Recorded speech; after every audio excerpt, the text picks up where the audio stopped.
Bonjour la famille, bonjour à tous. J'espère que vous allez tous bien.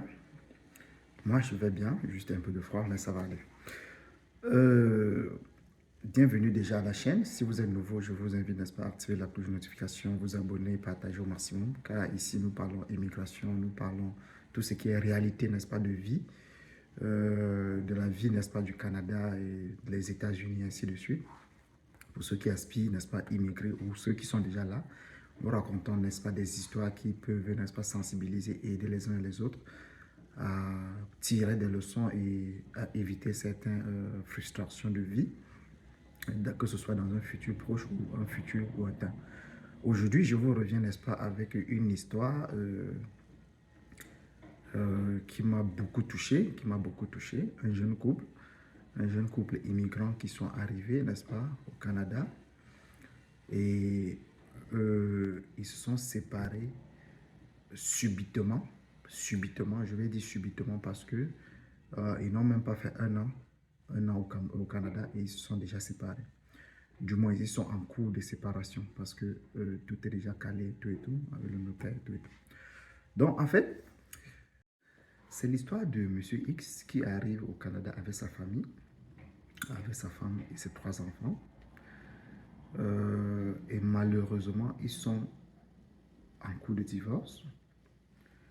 Je vais vous raconter ce qui s'est passé, comment ça s'est passé et est-ce que il y a quelque chose à faire quand ça arrive déjà à ce stade? Est-ce qu'il y a un retour possible? Comme je vous le disais, ils sont arrivés, n'est-ce pas, il y a de cela environ 8 mois. Le monsieur a mis corps et âme, n'est-ce pas, pour trouver tous les moyens possibles, c'est-à-dire que ce soit les moyens financiers, ainsi de suite, pour amener sa famille pour une vie meilleure au Canada. Une fois arrivé ici, physiquement, aux yeux de tous, aux yeux du monde, tout va bien. Aux yeux des autres, tout va bien. C'est comme si c'était un couple parfait. Mais à l'intérieur, la femme menaçait depuis déjà le pays, le Camer. La femme menaçait depuis le Camer dans les blagues. Le monsieur me dit non, c'était vraiment dans les blagues. Il n'avait jamais pris ça au sérieux. Mais voilà ça qui s'est concrétisé. Il dit, dans les blagues, sa femme disait toujours, je vais te quitter, je vais t'abandonner avec tes enfants, je vais te faire... Depuis le pays. Donc, ce n'est même pas quelque chose qui vraiment a commencé ici. Mais j'ai l'impression que la femme ne voulait pas du tout quitter quand ils étaient encore au pays parce que le monsieur était en procédure et elle attendait, n'est-ce pas, toucher le sol canadien pour acter vraiment ses idées. Donc, le gars me dit, depuis le pays, elle passait le temps à menacer comme ça, elle dit des choses, lancer des mots. Mais pour lui, c'était comme si c'était des amusements, c'est comme si c'était de la blague. Mais quand ils sont arrivés ici, ils ont continué à vivre ensemble, ils ont pris leur maison et tout et tout. Ils ont mis les enfants à l'école, la garderie et tout et tout. Mais maintenant, la femme, comme il faut aller chercher l'enfant à midi, il faut aller chercher l'enfant après les trucs à la garderie, après les cours à la garderie et tout et tout.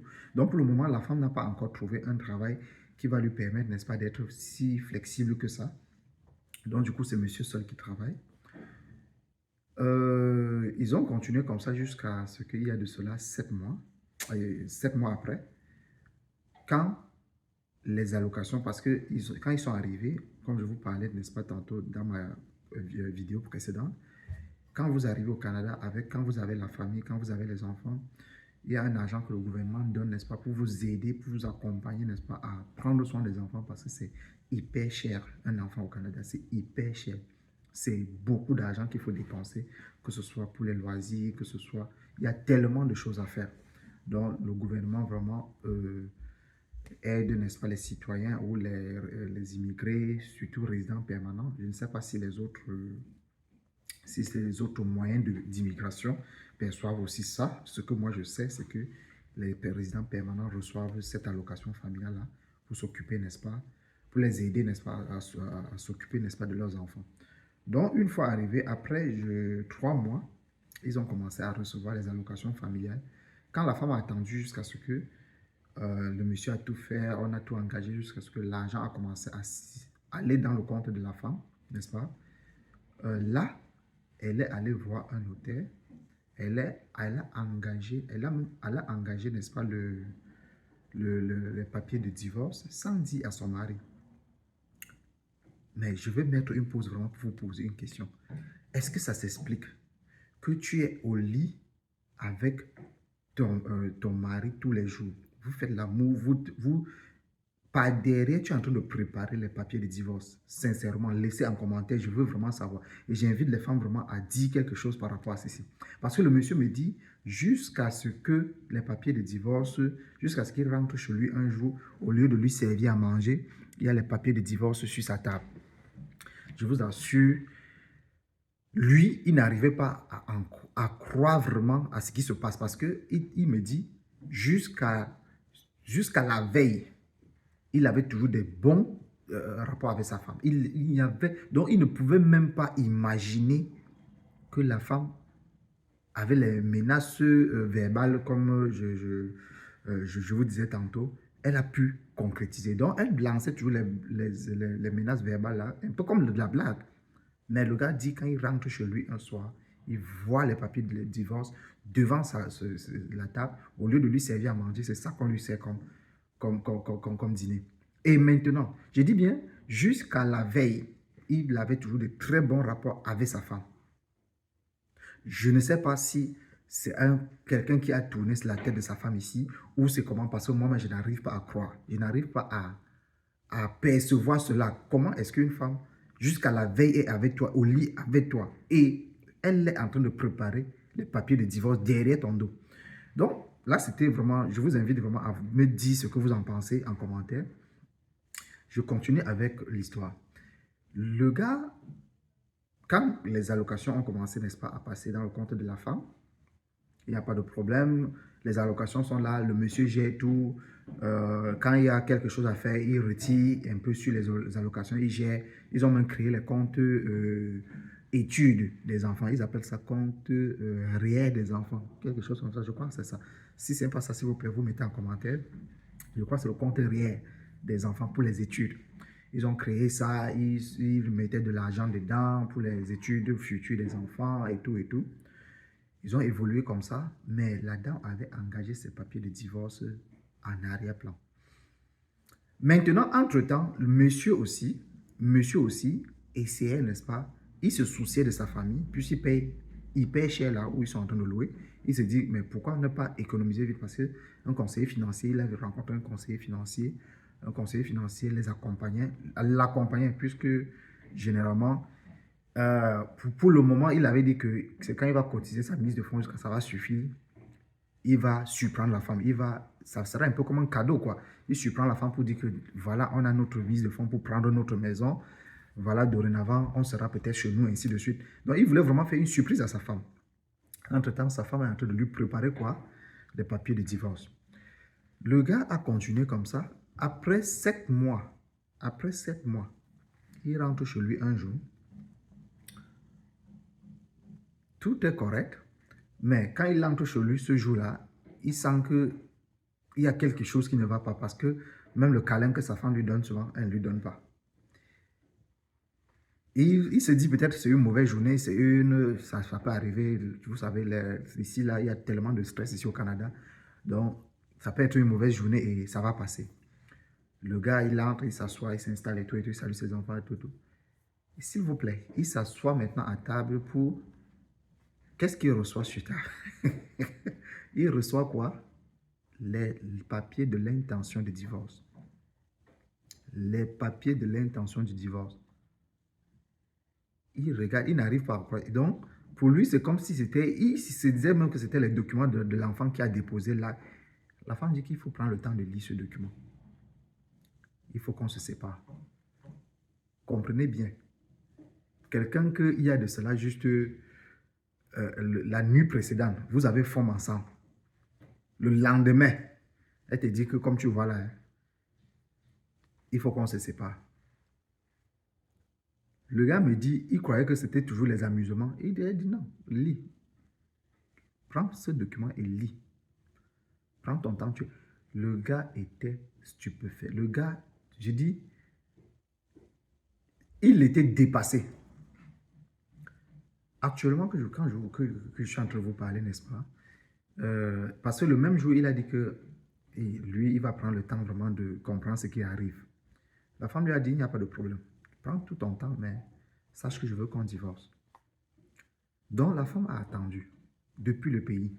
Parce que pour moi, en ce qui me concerne, si vous voyez un couple qui arrive au Canada et il divorce, c'est que le divorce était dans leur tête depuis le pays. La majorité, je ne dis pas que tous, plus de 80-90% de couples, quand ils arrivent au Canada et ils divorcent, ça veut dire que c'est quelque chose que l'un d'entre eux, l'un des partenaires, que ce soit l'homme ou la femme, a prémédité cela depuis le pays ou depuis son pays d'origine.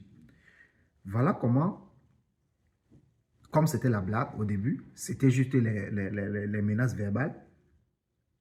En moins de 7 mois au Canada, ça a été concrétisé. Et cette dame, s'il vous plaît, cette même dame, parce que je la connais très bien, elle a demandé, n'est-ce pas, elle est coach de divorce, parce que je vais appeler ça comme ça. Elle est coach de divorce parce qu'il y a aussi la femme d'un autre frère qui lui dit que, la femme m'avait d'abord dit que, voilà comment on fait pour divorcer. Donc, elle est coach de divorce. C'est pour ça que je dis, il faut tout faire pour choisir vos amis. Choisissez vos amis ici au Canada, surtout pour les femmes, parce que les femmes, la plupart des femmes sont tellement manipulables, tellement. On les manipule tellement vite. Et parfois, la femme commet des actes avant de regretter après. Des actes que parfois, même le regret, là, ça ne changera plus rien. Donc, sincèrement, choisissez vos amis. Vous, les hommes qui écoutez cette vidéo, mettez l'œil sur les amis que vos femmes fréquentent, surtout ici au Canada. Vous allez me dire en commentaire si j'ai raison ou pas, mais c'est mon point de vue. Vous n'êtes pas obligé d'épouser mon point de vue. Je dis bien, suivez et contrôlez le genre d'amis avec lequel, n'est-ce pas, vos femmes font les courses ou avec lesquels vos femmes fréquentent. Donc, faites vraiment attention parce que cette dame-là, je dis bien, quand c'est arrivé, c'est là où d'autres femmes autour de nous disent que cette femme nous a parlé de la procédure du divorce jusqu'à nous montrer même comment on fait pour divorcer, jusqu'à nous donner même les étapes. Vous imaginez une femme qui marche, au lieu de prendre le temps, n'est-ce pas, de construire son foyer, au lieu de prendre le temps de s'occuper de ses enfants, elle marche, elle prend son temps pour éduquer les femmes des autres sur quoi? Comment on divorce? Comment est-ce qu'on peut divorcer au Canada? Quelles sont les étapes? Qui est-ce que tu dois contacter si tu veux divorcer? Comprenez vraiment les idées d'une femme au Canada. Elle est là, elle ne travaille pas. Elle compte sur les allocations familiales qui arrivent. Elle veut chasser son mari comme ça de la maison. Heureusement même que, je ne sais pas si elle veut dire heureusement ou malheureusement, mais vous allez me dire en commentaire. Heureusement même que son mari avait préparé une somme d'argent pour la mise de fonds pour qu'eux puissent prendre la maison. Et son mari ne lui avait même pas encore dit que voilà, j'ai telle somme d'argent que je suis en train de regrouper pour notre mise de fonds pour prendre notre maison. Donc son mari ne lui avait même pas encore dit ça. Donc imaginez si son mari avait même déjà pris la maison et ensuite elle vient, elle sort ses papiers de divorce après. Je ne sais pas, je ne suis pas juriste, je ne sais pas comment ça se passe ici. Mais imaginez peut-être le gars avait souffert comme ça là, dans la neige et tout, les températures exagérées, jusqu'à ce qu'il réussisse à arrêter une maison. Quand on dit même prendre la maison, c'est... En fait, au moins tu achètes, mais tu payes maintenant le loyer à la banque plutôt que de payer à un particulier. S'il avait déjà arrêté une maison comme ça, et que cette femme, à cause de son divorce et tout ça, on lui dit peut-être, monsieur, peut-être vous devez libérer et laisser la femme avec les enfants dans la maison. Imaginez un peu. Imaginez un peu. Parce qu'ici, vraiment, on favorise les femmes. Hein, la femme est vraiment devant ici. C'est normal qu'on va te dire, peut-être toi, quitte la maison et laisse, puisque vous n'êtes plus ensemble, quitte de la maison et laisse la maison à la femme et à tes enfants. Et ensuite, tu vas verser les allocations, comment on appelle ça? Les allocations, il y a un mot là, n'est-ce pas? Pour les sommes que tu dois verser, n'est-ce pas, à chaque enfant. C'est les pensions alimentaires, merci. Pensions alimentaires. Tu dois verser les pensions alimentaires. Non seulement on te chasse de la maison, mais tu dois verser les pensions alimentaires, n'est-ce pas, à cette femme pour qu'elle récupère en même temps les allocations familiales, en même temps la pension alimentaire que tu vas donner. Elle vit sans travailler et elle nourrit les enfants avec. Et elle se met à l'aise parce que là, elle vit sans travailler. Donc, imaginez un peu. Je vous invite vraiment à partager au maximum, sensibilisons au maximum. Je vous ai dit sur cette chaîne, nous ne parlons que la vérité. On essaie de sensibiliser au maximum pour permettre à certains, n'est-ce pas, de savoir exactement dans quoi ils vont s'embarquer quand ils arrivent au Canada. Il faut absolument savoir dans quoi vous embarquez quand vous arrivez au Canada. Et plus vous préparez votre projet d'immigration, plus vous allez réussir. Et je vous assure, le Canada, c'est une terre d'opportunités. Je vais prendre le temps, toutes les histoires que les gars me racontent, je viens d'abord vous raconter. Beaucoup de ces histoires sont des histoires négatives. Mais je dis ceci, le Canada n'a pas juste les points négatifs, le Canada a aussi les points positifs. Le Canada a beaucoup de points positifs. C'est juste que la majorité de personnes considèrent que les points positifs du Canada sont considérés comme les acquis. Maintenant, on doit se concentrer sur les points faibles, n'est-ce pas, pour pouvoir booster le moral des gens, pour pouvoir amener les gens à être sensibilisés au mauvais, pour changer vers le bon. C'est un peu comme quelqu'un, on ne va jamais te dire que ton bon côté, c'est ceci. Généralement, on voit toujours ton mauvais côté, mais on ne va jamais apprécier, n'est-ce pas, tes qualités. On va toujours te critiquer pour tes mauvais comportements ou ton mauvais comportement, ainsi de suite. Donc, du coup, c'est un peu dans la même logique. Ce n'est pas pour dire que le Canada est mauvais, mais je vous assure, c'est une terre d'opportunité. Tu peux quitter de 0 à héros au Canada si tu es un bosseur. Mais si tu n'es pas un bosseur, mon cher ami, le Canada va t'écraser. Le Canada va te...